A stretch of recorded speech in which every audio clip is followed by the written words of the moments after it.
I'm very excited to be here, and as I left the office today, I was telling people, I feel like I'm doing my real job again, coming to officially launch something, and also for Gloria, who I've had so many connections with. Usually when I'm at my gallery, I also kind of do these speeches, off the cuff. Usually don't write notes, but in Gloria's case, I really wanted to capture some things about this work. When I came to visit last week, there were some points that really sort of stuck out to me. So I hope you don't mind if I partially read off my notes as well. So for me, look, I had the pleasure of meeting Gloria for the first time many years ago, within my first year of becoming curator at the Town Hall Gallery. And actually, I think it was one of her works that I first acquired as my position as curator at Town Hall Gallery in my curatorial term there. And it was one of the large pieces. So I guess we have quite a history and quite a connection as well. And now I have been in my position for over 8 years, and I'm really pleased to see Gloria's work move into such an exciting way, and also very humbled to be asked to officially launch her exhibition here, Metropolis at Artman Gallery. Metropolis, the name for me conjures up the German expressionist beauty of the 1927 Fritz Lang film, one of my favourites. And the title of my reference to the film is appropriate to Gloria's exhibition, as both explore not only a sense of alienation within the city, but also celebrate its structural beauty. Cities and the urban environment can be such a sort of contradiction of this sort of ugly and this beauty. Gloria has been concerned with the physical space of the city for many, many years. However, the works for Metropolis have taken a very new path. She's been moving into a stronger investigation of spatial rhythms and patterns that you find in the city. Continuing with a vivid palette of colours that are so uniquely Gloria, these new abstracted works allow us, the viewer, to immerse ourselves into her view of the urban space. We are taken on a roller coaster ride of bold colour and patterns as the different elements bounce off one another and jostle about. Very much reminds me of the movements of commuters in the city. This clever use of pattern making investigates the patterns that are seen within the city environment, creating a very Gloria Stern visual language. In previous bodies of work, Gloria had included figurative elements into her vast, and I know the work that we have in our collection, very vast landscape.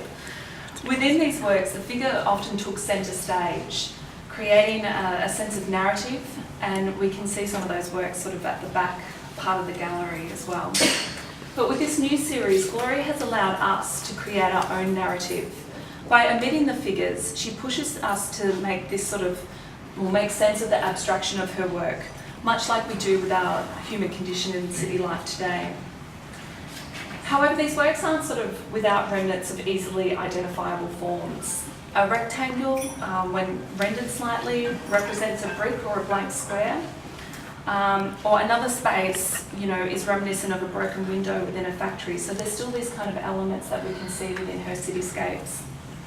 We have to use our minds to fill in the gaps to create these representations of various things. And we use our own experience and memory of the city to create a perception and meaning that's, particular to us. For me, the work over here, number 11, called Bricks and Mortar, reminds me of the poles that we grasp while we're travelling on the tram.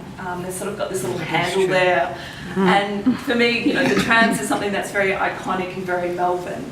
And when I look at this work, I'm, just taken back to the various experiences that we have, going through the city, through dreary days, but seeing different elements as well.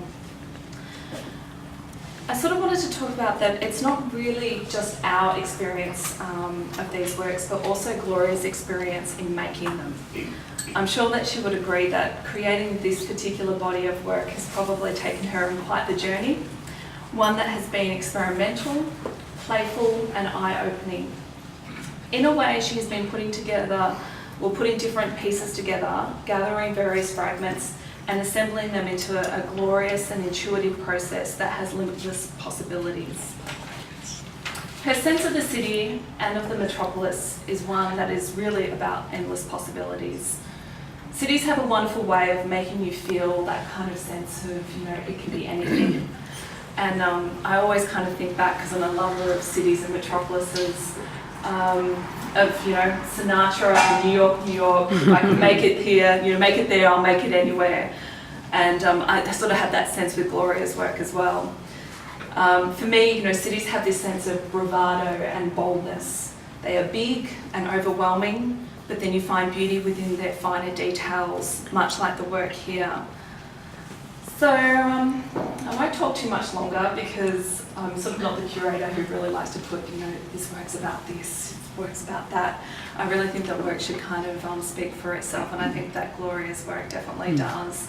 But I just really wanted to say congratulations to Gloria on this fantastic exhibition, and also the team here at Artman Gallery. It's been a really wonderful experience being able to work with them, and you know, I officially declare it open.